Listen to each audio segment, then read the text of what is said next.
ओम श्री परमात्मने नमः।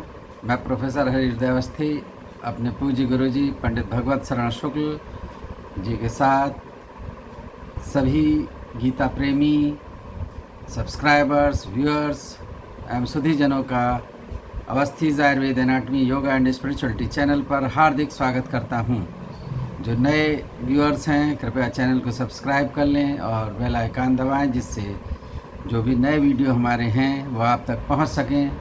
हम लोग गीता के 6वें अध्याय में चल रहे हैं और आज जो है 10वें श्लोक के आगे की चर्चा होगी। 10वें श्लोक से तो मुख्य रूप से जो प्रश्न आज का बन रहा है, जिसका उत्तर हम गुरुजी से चाहते हैं कि योग करने का स्वरूप कैसे बनेगा, तो उसके बारे में मैं निवेदन कर रहा हूँ अपने पूज्य गुरुजी से, जो वेद और उपनिषद और गीता के प्रगाढ़ ज्ञाता हैं, और वो अपनी ज्ञान वर्षा के द्वारा ये चीज़ हम लोग को स्पष्ट करें कि अगर कोई व्यक्ति योग करना चाह रहा है तो योग करने का स्वरूप कैसे बनेगा, किन किन बातों को ध्यान में रखना चाहिए जिससे कि योग में सिद्धि प्राप्त होने का मार्ग प्रशस्त हो।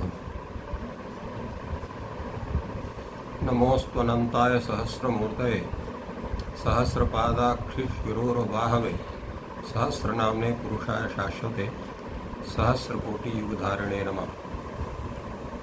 कृष्णाय वासुदेवाय हरये परमात्मने प्रणतक्लेशनाशाय गोविंदाय नमो नमः। इस चैनल का अवलोकन कर रहे सभी विद्वद्गण, सभी छात्रगण एवं सभी जिज्ञासु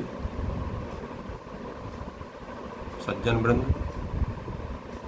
और इस चैनल के संस्थापक तथा प्रबंधक प्रोफेसर हरिहृदय अवस्थी जी, योग की चर्चा विशेष रूप से गीता में है और योग का जो मुख्य लक्षण योग शास्त्र में किया गया है, योगस् चित्त वृत्ति निरोधा, चित्त वृत्ति का निरोध होना वो सबसे पहले आवश्यक है। तो चित्त वृत्ति का निरोध कैसे बनेगा, इसकी अनेक विधियां जैसे योग शास्त्र में वर्णित हैं, वैसे ही गीता में भी उसके स्वरूप का बड़े ही सूक्ष्म ढंग से विवेचन हुआ है, जिसके मुख्य रूप से हमें ध्यान जब तक हम नहीं लगाएंगे तब तक मन की एकाग्रता नहीं बनती। तो उस ध्यान लगाने की विधि क्या है, इसका बड़ा सुंदर विवेचन हुआ है। लगभग 4 या 5 श्लोकों में भगवान श्री कृष्ण ने अर्जुन को उस विधि को बताया है। सर्वप्रथम हम उन श्लोकों का वाचन करते हैं और फिर एक तरफ से उन श्लोकों की व्याख्या होगी। वे श्लोक हैं, योगी युञ्जीत सततमात्मानं रहसि स्थितः एकाकी यत चित्तात्मा निराशीरपरिग्रहः शुचौ देशे प्रतिष्ठाप्य स्थिरमासनमात्मनः नात्युच्छ्रितं नातिनीचं चैलाजन कुशोत्तरं तत्रैकाग्रं मनः कृत्वा यत चित्तेन्द्रियक्रियः उपविश्यासने युञ्ज्यात् योगमात्मविशुद्धये समं काय शिरोग्रीवं धारयन् नचरं स्थिरः संप्रेक्ष्य नासिकाग्रं स्वं दिशश्चानवलोकयन् प्रशान्तात्मा विगतवीर्ब्रह्मचारी व्रते स्थितः मनः संयम्य मच्चित्तो युक्त आसीत मत्परः युञ्जन्नेवं सदात्मानं योगी नियतमानसः शांतिं निर्वाण परमां मत संस्था अधिगच्छति। जी गुरुजी, और इसमें गुरुजी 10वां जो श्लोक है, योगी युञ्जित सततमात्मनः जी, इसका हाँ बता रहे हैं सर। तो योगी को सर्वप्रथम क्या करना चाहिए? तो रहसि आत्मानं सततम स्थितः योगी युञ्जीत। पहले व्यक्ति को चाहिए, क्योंकि जो ध्यान होगा वो एकांत में ही बनेगा। आप सोचें कि हम बाजार में बैठ करके ध्यान करें, तो जो ऐसा योगी है जो पूर्णतया पहले से ही समाधि में स्थित होने का उसका पूर्ण अभ्यास हो, तो कहीं भी एकांत उसको हो सकता है। क्योंकि अपने चित्त में जब वो संपूर्ण बाह्य वस्तु को निकाल देगा, तो वो लाखों करोड़ों लोगों के बीच में रहते हुए भी उसको एकांत उसके मन में बनेगा। किंतु जो एक सामान्य है जो योग साधना में प्रवृत्त हो रहा है, अभी योग उसका पूर्ण सिद्ध नहीं हुआ है, तो उसके लिए वस्तुतः एकांत चाहिए। प्रश्न ये हो सकता है, एकांत तो कहीं हो नहीं सकता है। कहीं भी रहेंगे आप, कुछ ना कुछ व्यक्ति या कोई ना कोई जीव आपके समक्ष उपस्थित होंगे। अगर आप वन में उपस्थित हैं तो वहाँ पर भी अनेक वन्य पशु हो सकते हैं, पशु पक्षी हो सकते हैं, कीट पतंग हो सकते हैं। अपने घर के किसी एक बंद कमरे में भी अगर आप स्थित हैं, वहाँ पर भी अनेक सूक्ष्म जीव हैं। और सबसे पहले संपूर्ण आपकी इंद्रियां हैं, मन है, जिनका चांचल्य सर्वत्र प्रसिद्ध है। तो ऐसी स्थिति में एकांत आपका कहाँ से बनेगा? इसलिए एकांत शब्द की जो व्याख्या की गई वो कहलाता है निर्जन, माने जहाँ पर जन समुदाय नहीं है। क्योंकि जन समुदाय ही सर्वथा आपके मन को एकाग्र होने में सर्वथा बाधक बनता है। इसलिए एकांत शब्द का अर्थ जो है वो निर्जन, जहाँ कोई भी व्यक्ति नहीं है, ऐसी स्थिति आपकी होनी चाहिए। क्योंकि जहाँ पर भी कोई दूसरा व्यक्ति आपके सामने उपस्थित हुआ तो वहाँ संबंध बनेगा। हमारे आचार्य कालिदास कहते हैं कि संबंधम आभाषण पूर्वम आहु, आभाषणम पूर्वम संबंधम आहु। जहाँ आभाषण हुआ तहाँ संबंध बना।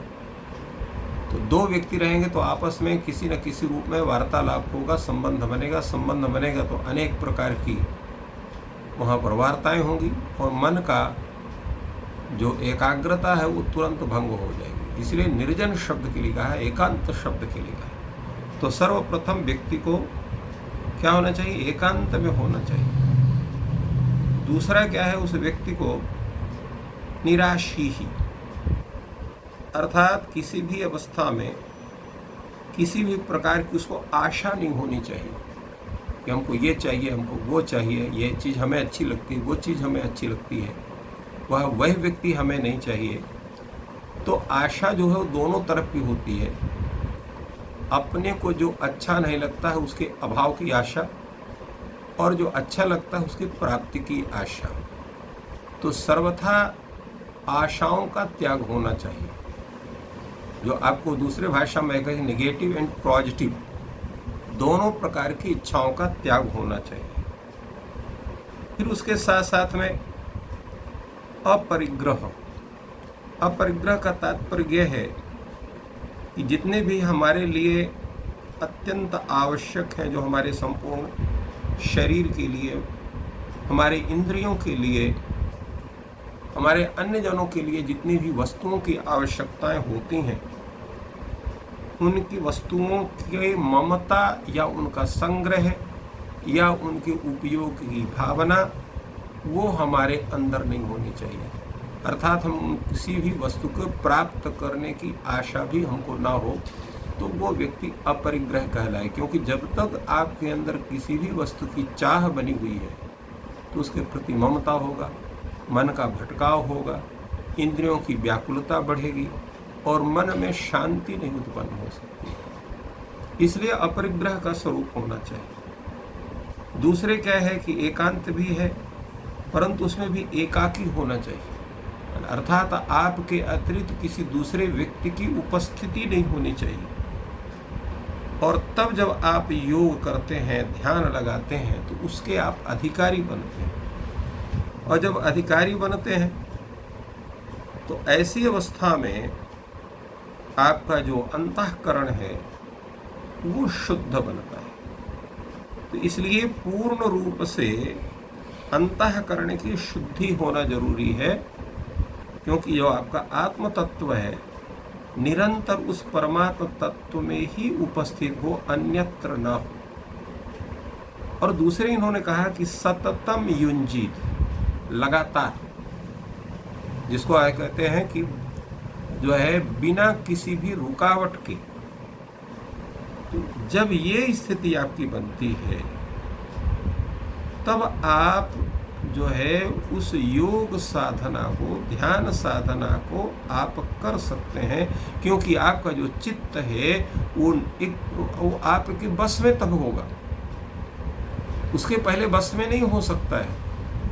क्योंकि जब तक कहीं भी आशा की स्थिति है, जब तक कहीं भी ममता की स्थिति है, जब तक आप कहीं भी किसी भी वस्तु की आकांक्षा है, ऐसे अवस्था में आपका चित्त की एकाग्रता नहीं बनेगी। उस चित्त की एकाग्रता के लिए इन संपूर्ण क्रियाओं का या इन संपूर्ण क्रम का पालन करना चाहिए।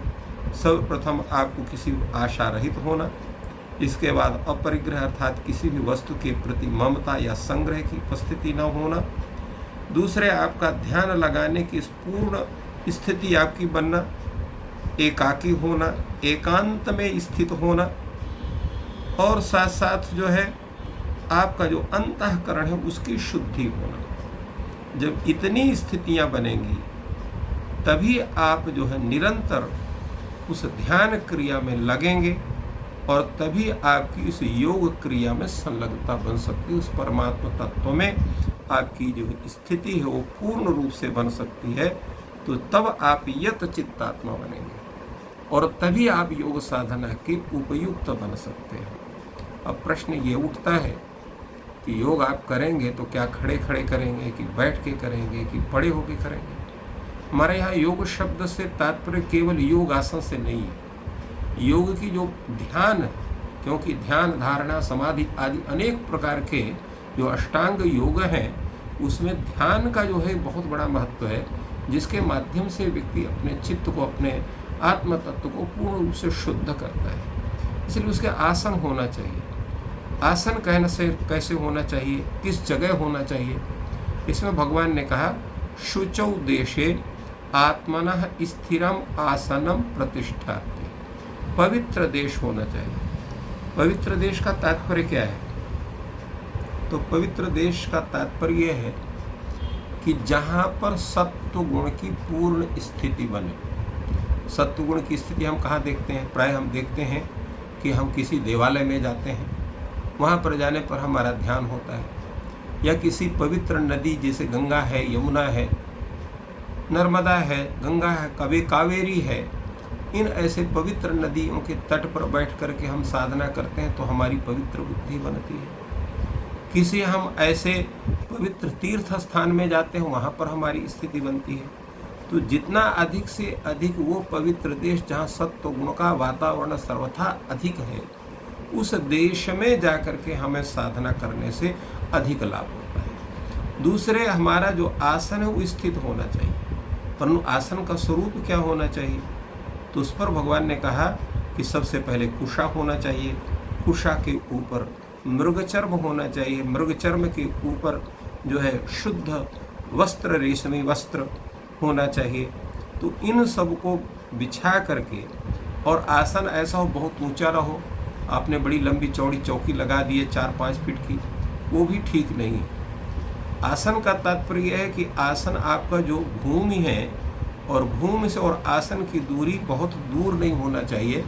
ऐसा हो कि जिसमें आप अपने को अनुभव करें, और एकदम जमीन से लगा हुआ, पृथ्वी पर लगा हुआ जो आसन है कहीं न कहीं आपको विचलित कर सकता है, क्योंकि अनेक प्रकार के कीट पतंग आदि भी जो पृथ्वी को स्पर्श करके रखते हैं, तो उनसे भी बाधा आपको हो सकती है।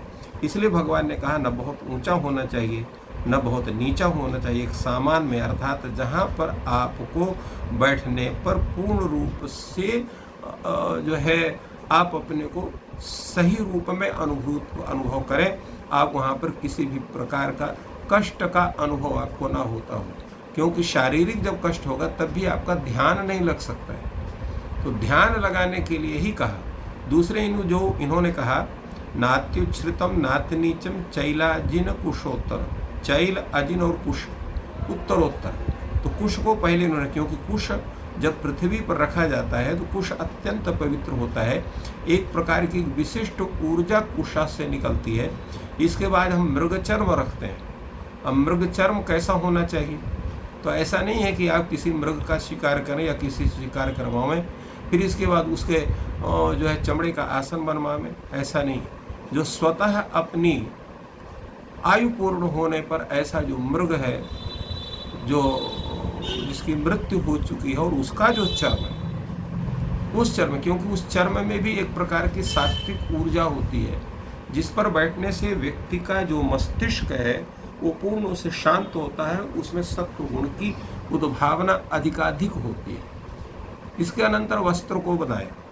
वस्त्र में यद्यपि संपूर्ण वस्त्र उसमें ग्राह्य नहीं होते हैं, ऐसे वस्त्र जो ऊर्ण के हों, विशेष रूप से ऊर्णासन को लिया जाता है कि जो है मृग चर्म के ऊपर ऊर्णासन या रेशम का आसन।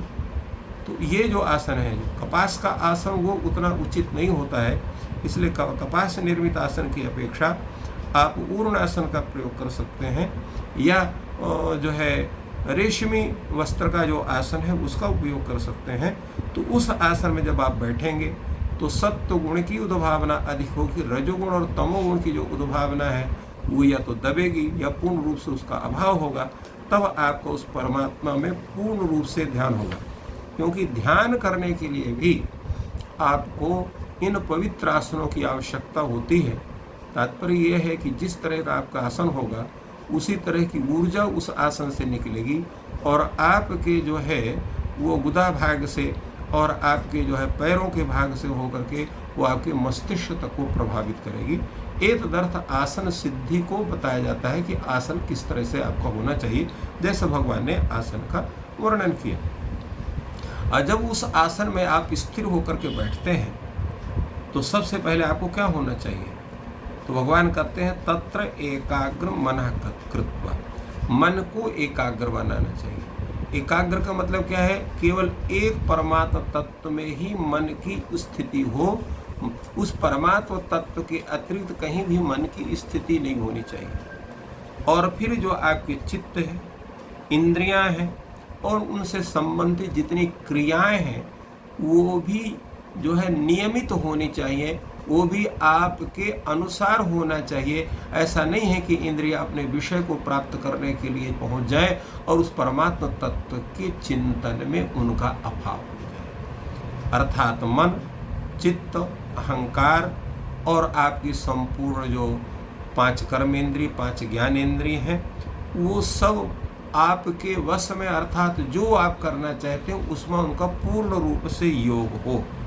तो ऐसी स्थिति में आत्मविशुद्धये, अपने आत्मा की शुद्धि के लिए व्यक्ति को उस आसन में, पवित्र आसन में बैठ करके योग क्रियाओं को करना चाहिए, ध्यान करना चाहिए, धारणा करना चाहिए, समाधि करना चाहिए, आसन आदि करना चाहिए। तो तब आपका ध्यान जो हो पूर्ण रूप से स्थित होगा। अब इसमें सबसे बड़ी बात यह है कि योग आसन, वहाँ पर बैठ के कौन सा आप योग करेंगे? तो उसमें योग का जो तात्पर्य है, सर्वप्रथम जो होता है अंतःकरण और इंद्रियों की जो क्रियाएं हैं उनको वश में करना, मन को पूर्ण रूप से परमात्मा में लगाना और अविच्छिन्न भाव से, अर्थात एक क्षण के लिए भी उस परमात्मा से आपके मन, चित्त, अहंकार का वियोग नहीं होना चाहिए। इसलिए हमारे यहाँ कहते हैं ध्यान का जो स्वरूप है तैल धारावत अविच्छिन्न, उस स्नेह प्रवाह का, प्रेम प्रवाह का, उस इनका जो उस परमात्मा तत्व में प्रलीनता का जो स्वरूप है वो बनना आवश्यक है। तो उसके लिए हमें क्या करना चाहिए?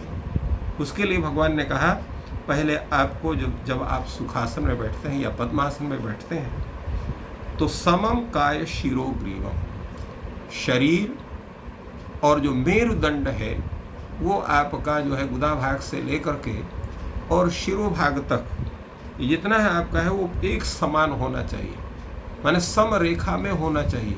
ऐसा नहीं कि आपको कोई अंग ऊंचा हो रहा है, कोई अंग नीचा हो रहा है, कोई दबा हुआ है, कोई उभरा हुआ, ऐसा नहीं। एक समभाग में उसको स्थित होना चाहिए और अचल होना चाहिए, अर्थात उसको हिलना डुलना नहीं चाहिए। इसलिए समम काय शिरोग्रीवम अचलम धारयनो स्थिर।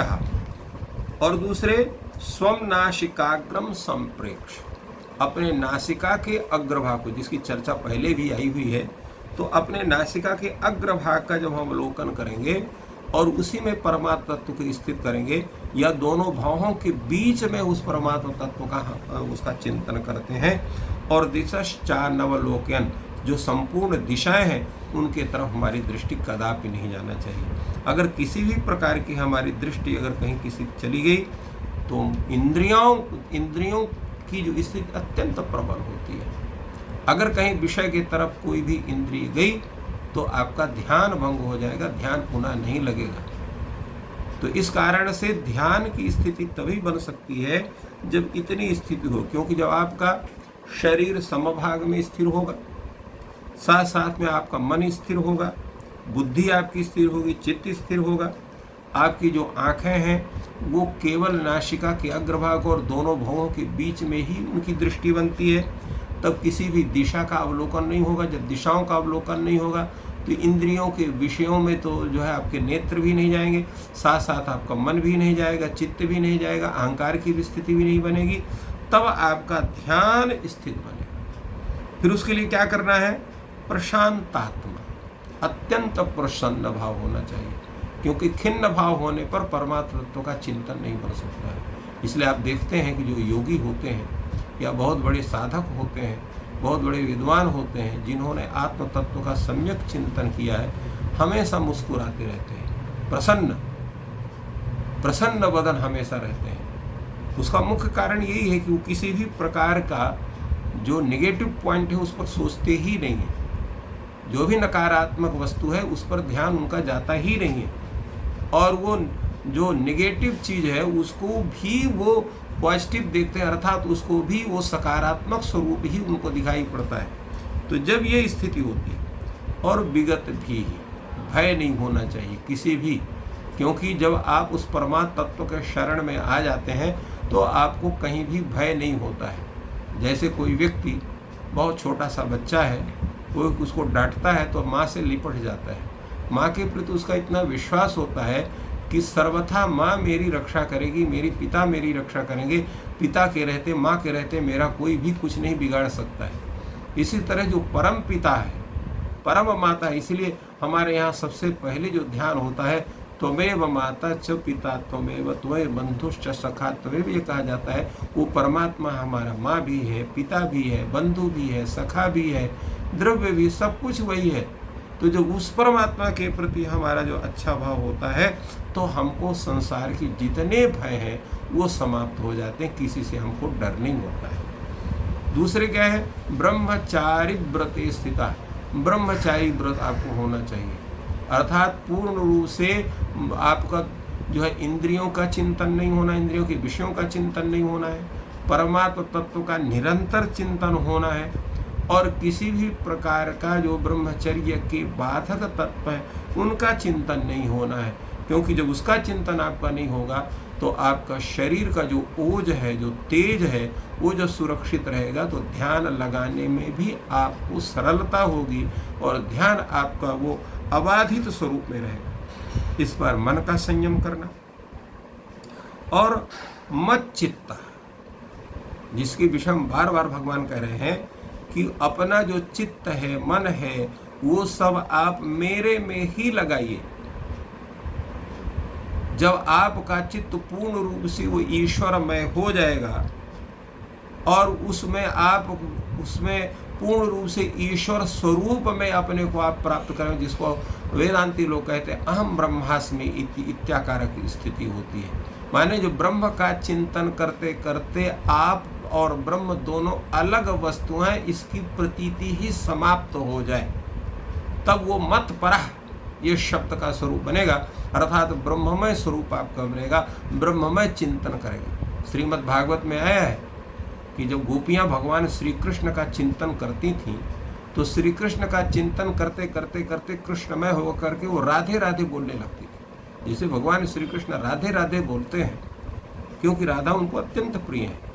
वो गोपियां भी, स्वयं राधा भी जब कृष्णमय हो जाती है तो कृष्ण की तरह राधे राधे बोलने लगती है। तो वो जो तन्मयता है, वो जो प्रभुमयता है, वो जो अहम ब्रह्मास्मि की जो स्थिति है, जब वो बनती है तब आपको आप पूर्ण अधिकारी उस चिंतन के बनते हैं, उस ध्यान के बनते हैं, उस धारणा के बनते हैं, समाधि के बनते हैं। तो ये स्थिति होती है उस परमात्मा तत्व के चिंतन में।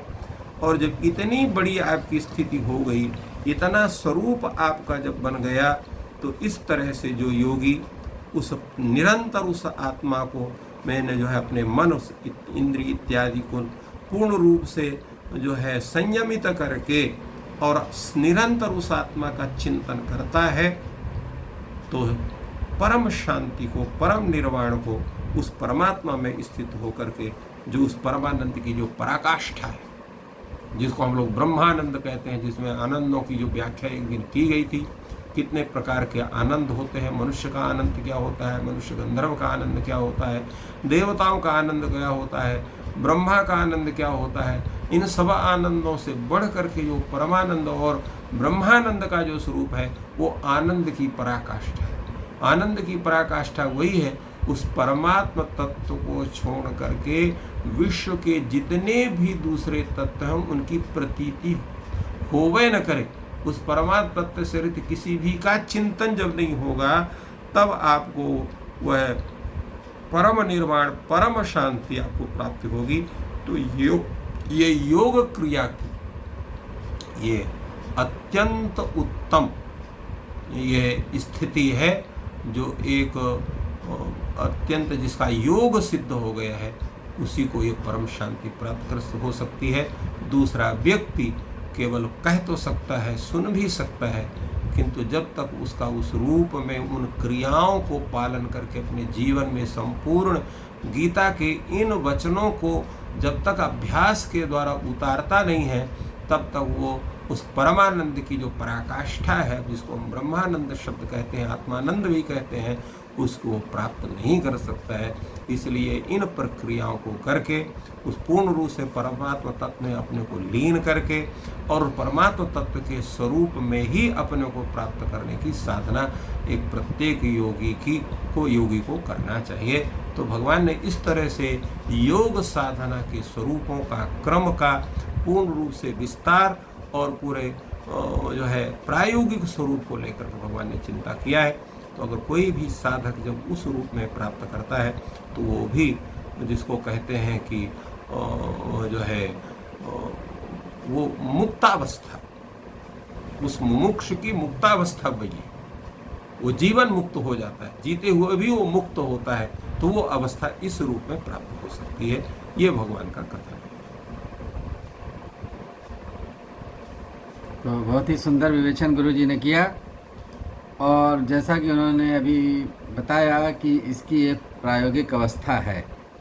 तो जैसे कि हम लोग ध्यान करते हैं और उससे ब्रह्मानंद की प्राप्ति होती है, और आजकल ये अभ्यास में है कि कम से कम आधे घंटे लोग ध्यान करें, मेडिटेशन करें। उसके लिए अंग्रेजी में शब्द आया कि मेडिटेशन, और उसको करने से एकाग्रता बनती है, कार्य करने की क्षमता बढ़ती है, और प्रत्येक व्यक्ति के लिए ये कहा जाता है कि वो करे, और ख़ास करके विद्यार्थियों और रिसर्च स्कॉलर्स को, क्योंकि जितनी भी चीज़ें आपने बताई हैं, अगर वो कोई रिसर्च स्कॉलर और जो